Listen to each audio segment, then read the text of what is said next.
Este segundo día es acerca de Pitágoras, un personaje fundamental en la historia, con numerosos conceptos filosóficos, matemáticos, conceptos importantes para la música, la astronomía, un legado sin mayor número de evidencia escrita, sin tantos documentos escritos que soportaran su conocimiento, un legado primordialmente oral, precisamente por la ausencia de documentos escritos, pero tuvo aportes significativos para relaciones numéricas, para teorías de la música, para la astronomía, un concepto matemático importante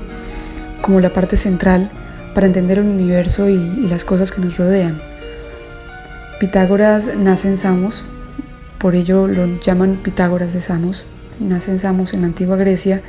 año 570 antes de la era cristiana. Es un hombre que nace en una familia culta, con un alto poder económico. Su padre trabajaba comerciando con joyas, y ese compartir, esa cercanía con su padre y en su familia, empiezan a notar desde una corta edad que tiene grandes capacidades analíticas, que tiene dones proféticos, filosóficos, y él desde una corta edad empieza a sostener que el principio de todas las cosas, de la comprensión del universo, está en los números. Entonces ya a los 18 años de edad abandona Samos, su lugar de nacimiento, en la antigua Grecia, y emprende numerosos viajes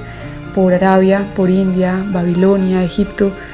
principalmente Egipto, que era considerado un lugar clave para el aprendizaje de todos estos personajes. Entonces, al salir a sus 18 años de Samos, el primero de sus viajes le permite conocer a un personaje llamado Perecídes, quien le empieza a hablar o a dar un concepto que para él era completamente nuevo, y es el poder ver el alma como un principio espiritual que no muere con el cuerpo. Perecídes le empieza a enseñar cómo el alma sigue su progresión, reencarnando una y otra vez hasta completar un ciclo que de alguna forma ha sido preestablecido. Este conocimiento que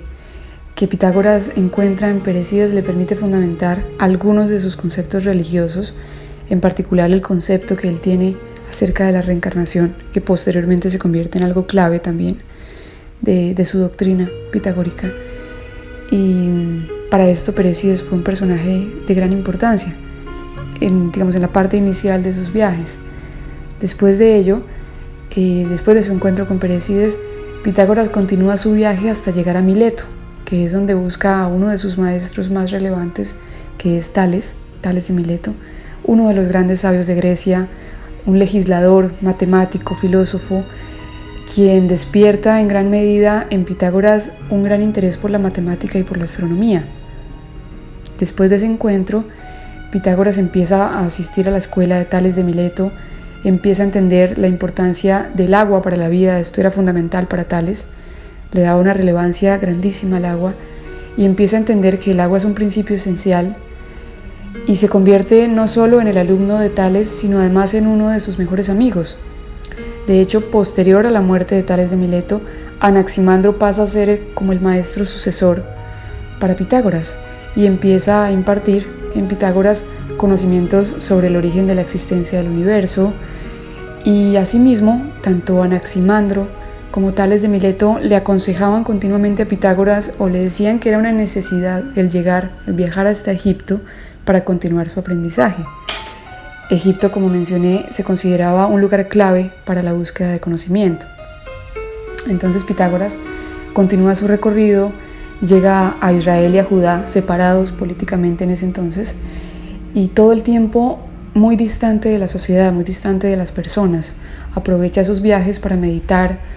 para su encuentro personal, para prepararse, sobre todo para prepararse física y espiritualmente, para un conocimiento que anhelaba alcanzar en Egipto, anhelaba alcanzar al llegar a Egipto. Cuando de alguna manera él, en su encuentro espiritual y personal, se siente preparado, continúa su viaje, pero en sus recorridos, en su llegada a numerosas ciudades, en algunas no es bien recibido. De hecho, encuentra rechazo en muchas ciudades por parte de doctrinas religiosas que están acostumbradas a impartir conocimiento de una manera muy hermética, y no le dan acceso a Pitágoras a ese tipo de aprendizaje. Sin embargo, es tanta la constancia de Pitágoras que esto es observado por numerosos sacerdotes, por toda esta doctrina religiosa, y empiezan a encontrar que aunque él recibe rechazo en numerosos lugares, sigue sus intentos, toca nuevas puertas con una constancia inigualable, y esto deja en numerosos religiosos la impresión de una necesidad de conocimiento por parte de él, de una gran determinación para conseguirlo. Estaba completamente decidido a alcanzar este conocimiento anhelado. Entonces finalmente llega a Tebas, donde los sacerdotes le abren las puertas, a diferencia de lo que había sucedido previamente. Lo aceptan, le hacen un cambio total en su aspecto físico, lo obligan a tener una alimentación vegetariana, que en la búsqueda de conocimiento esto era clave. Consideraban que la proteína y que el concepto animal llevaba a la búsqueda del placer, a banalizar de alguna manera el conocimiento, el espíritu, el ser, la esencia del ser. Entonces lo obligan a tener una alimentación vegetariana, cosa que para Pitágoras no supone problemas, porque él ya viene pasando un tiempo importante en viajes donde se ha alimentado de frutas, de semillas. Entonces, digamos, la alimentación vegetariana y estos cambios que le piden al llegar a Tebas, los sacerdotes, no son tan dramáticos para él y los acepta. En Tebas él se va a quedar 20 años, tiene acceso a grandes secretos que en su época se encontraban completamente vetados. Él considera esto, el acceso a estos secretos, a este conocimiento, lo considera como un momento de purificación para el alma y para la mente. Empieza a comprender las matemáticas de una vista completamente distinta, empieza a entenderlas como un orden, como un sentido de la realidad, como una armonía del universo, desde la parte más profunda de todas las cosas, como el centro del conocimiento de todas las cosas en la parte numérica. Entonces, más o menos en el año 530 antes de la era cristiana, cuando Egipto está atravesando este momento tan dramático, con numerosas batallas entre ejércitos que son muy grandes, muy potentes, muchas personas eran llevadas como prisioneros de guerra a Babilonia. Entre ellos, Pitágoras es llevado también como prisionero de guerra a Babilonia, y él siempre, bajo todas estas circunstancias, las aprovecha como un momento de meditación, como un momento de crecimiento personal y espiritual y mental además. Entonces Pitágoras aprovecha el hecho de que lo lleven como prisionero de guerra a Babilonia, lo aprovecha como una nueva etapa para aumentar su conocimiento. Las personas alrededor de él, con su llegada a Babilonia, lo reconocen prácticamente de inmediato como un hombre sabio. Empiezan a escucharlo, a intentar entender su mente, su conocimiento, su necesidad de aprendizaje. Y aunque era prisionero de guerra y no podía abandonar la ciudad, podía moverse libremente en ella. Entonces es ahí cuando Pitágoras visita las pirámides escalonadas y empieza a comprender una sabiduría que estaba adelantada a su tiempo y a su época. Después de estar 15 años en Babilonia como prisionero de guerra sin poder salir de allí, Pitágoras es liberado y emprende nuevamente viajes, que era su necesidad, porque él considera que al viajar, al encontrar nuevas culturas, el aprendizaje está implícito en ello, en esos viajes, en estos recorridos. Entonces, después de 15 años en Babilonia, Pitágoras regresa a Samos, su lugar de nacimiento, pero al llegar encuentra que es un hombre completamente distinto a la mayoría de los que habitan allí. Es un hombre completamente distinto al que salió muchos años atrás, en sus costumbres más básicas de alimentación, hasta su pensamiento. No es recibido de la manera como él lo espera después de tantos años de ausencia, y ya él se encuentra en un nivel mental y espiritual muy superior, muy distinto. Más allá de superior, es distinto, es un nivel muy distinto, de pronto un poco adelantado a la época que aún seguían viviendo allí en Samos. Entonces, poco a poco busca inicialmente un discípulo. A partir de este discípulo, inicialmente él le paga a un discípulo para que lo escuche, para que escuche las cosas que tiene por enseñarle, y ya luego él mismo encuentra en él tanto por aprender, que no recibe pago, incluso desea pagarle a él por recibir todo ese aprendizaje, y esto hace que cada vez los discípulos sean mayores y que Pitágoras pueda empezar a impartir su doctrina, su conocimiento. Empieza a hablarles sobre la importancia de alimentar el espíritu, cosa que no se conocía hasta el momento, no se hablaba en esa época. La importancia de cultivar la armonía entre la mente y el cuerpo. Sin embargo, en Samos, por esta diferencia tan grande cultural y de pensamiento especialmente, él no es muy bien recibido, especialmente su conocimiento y su manera de impartirlo libremente. Entonces él parte nuevamente de su tierra y empieza a formar pequeños grupos de personas que realmente quieran escuchar el aprendizaje que tiene para dar. Y el que ha ido forjando en cada uno de sus viajes empieza a aumentar el número de discípulos y difunde su doctrina, digamos, formando como una comunidad donde él quiso dejar su legado intelectual y formar lo que actualmente se conoce como escuela pitagórica, que llegó a ser algo de un poder grandísimo. Entonces cuentan que todas las tardes Pitágoras iba con sus discípulos, ya conformado como una escuela pitagórica inicialmente pequeña hasta llegar a un tamaño mucho mayor. Iban todas las tardes a la orilla del mar y al ver cómo el cielo y el mar se unen en el horizonte, Pitágoras les explicaba cómo todo al final regresa a la unidad de la cual partió. Es la forma como él les empieza a mostrar el conocimiento, de una forma muy práctica, de una forma muy relacionada a la realidad actual, a lo que veían en el día a día, al universo, a la naturaleza. Entonces Pitágoras les habla de la necesidad de buscar una belleza física, por ejemplo, y esta belleza física para él se logra cuidando los gestos, las palabras, la alimentación y la importancia también de cuidar una belleza espiritual. Y esta belleza espiritual se logra cultivando la mente, el intelecto, el alma. Entonces digamos que Pitágoras en todo el sentido sorprende a sus discípulos en la forma de entregar conocimiento. Una de las cosas que más sorprende a sus discípulos y a las personas que lo escuchan son acerca de la reencarnación. Entonces él empieza a mostrarles de alguna forma, explicándoles cómo el alma reencarna una y otra vez hasta que completa su círculo de purificación y vuelve nuevamente al todo del cual partió por primera vez. Haciendo de alguna forma una analogía, cada vez que en la tarde, al final de la tarde, iba con sus discípulos a la orilla del mar y les muestra cómo el cielo y el mar se unen en el horizonte y finalmente todo regresa a la unidad de la cual partió. Entonces, sus enseñanzas y su forma de mostrar el aprendizaje de cada uno de los recorridos, parte de sus viajes, era de una importancia inimaginable a la época, un contexto muy profundo. Algunos de sus pensamientos, por ejemplo, mostraban que en ese nivel más profundo, la realidad finalmente es de naturaleza matemática, que la filosofía puede llegar a utilizarse para la purificación espiritual y que el alma puede elevarse para unirse con lo divino. Eran algunas de las bases que conformaban su pensamiento y desligaban todo lo que él profesaba a sus discípulos. Dentro de sus enseñanzas, él imparte conocimientos, por ejemplo, sobre la política, cosa que empieza a generar gran controversia. Los pitagóricos empiezan a encontrarse con pensamientos antagónicos en numerosos lugares, donde son recibidos de una forma negativa, donde no es bien visto el poder de la palabra que empiezan a tener los pitagóricos y la receptividad en la gente. Llegan a desatar grandes luchas que creaban en Pitágoras conflictos éticos y morales muy grandes. Sus aportes, digamos, abarcaban muchas áreas, no solo la parte numérica, filosófica, astronómica. Sus aportes, por ejemplo, a Pitágoras se le atribuye en gran medida el monismo, ¿sí? La postura filosófica del monismo, donde se analiza el universo reducido en una última instancia a la materia. Una consideración a la vez contradictoria, porque se atribuye a él este pensamiento, pero es algo muy contradictorio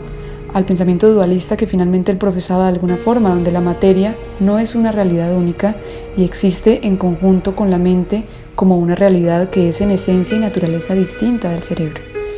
Más allá de una postura de una realidad monista, él siempre menciona de una forma dual la importancia del cuerpo, pero también de la mente, del alma, del espíritu. Sin embargo, no existe gran evidencia de su aporte a la filosofía monista. Es, digamos, una hipótesis de alguno de sus legados, y este pensamiento sí se distancia en gran medida de los enfoques cuerpo, mente y alma que manifestaba o que decía Pitágoras. En cuanto a la música, por ejemplo, Pitágoras descubrió que los fenómenos naturales, dentro de los cuales también está la música, se rigen por leyes que pueden describirse a través de relaciones matemáticas, y entonces empieza a establecer una conexión que no había sido vista antes desde ese punto de análisis entre la armonía musical y los números. Su mayor anhelo en la época era construir un aparato de medida, pero un día de forma accidental va caminando y escucha la cadencia del golpe de algunos martillos, encuentra en esa cadencia del golpe una armonía y se da cuenta que existe una armonía diferencial dependiendo del tipo de instrumento utilizado. Entonces, cada martillo en su golpe produce un sonido particular y puede en torno a ello Pitágoras empieza a seleccionar grupos de martillos o de instrumentos que al realizar un golpe simultáneo y producir un sonido, en conjunto generan una armonía. Entonces se da cuenta que estos grupos de instrumentos que cuando se utilizan en conjunto son armónicos, tienen también características en común, guardan características especiales entre sí, son proporcionales. Analiza el tamaño de estos instrumentos, la relación que existe entre los martillos, analiza su peso y a partir de ahí Pitágoras desarrolla la llamada afinación pitagórica, que es una gama musical con intervalos y relaciones aritméticas de la escala musical, y empieza a considerar que la música tiene propiedades éticas, propiedades medicinales. Considera que la música permite atraer armonía para el alma, y también en sus discípulos una parte del aprendizaje no, salta del concepto teórico y empieza a entrar un poco también en la práctica de la música. Hace parte de su enseñanza, la música empieza a ser parte de su doctrina. Dentro de otros aportes analíticos de Pitágoras, uno de los más relevantes y más nombrados en la actualidad es el teorema de Pitágoras, ampliamente utilizado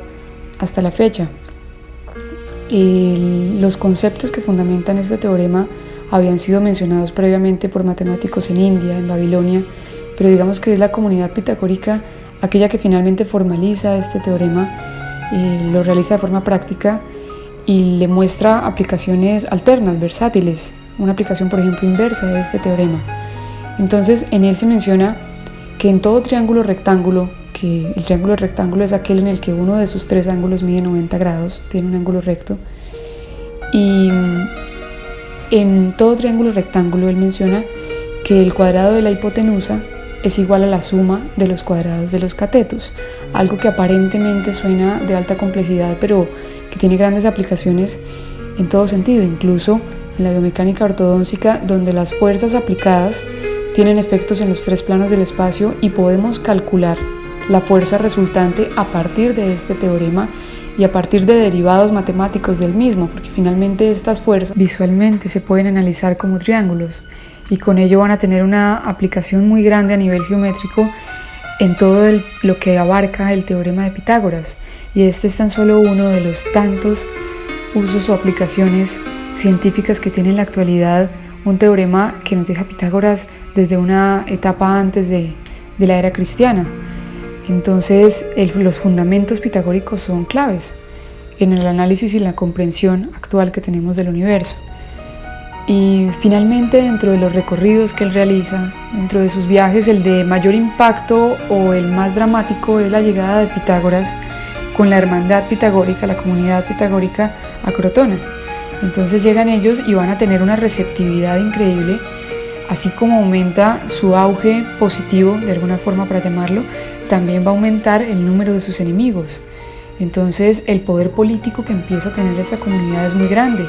y con ello van a desatar guerras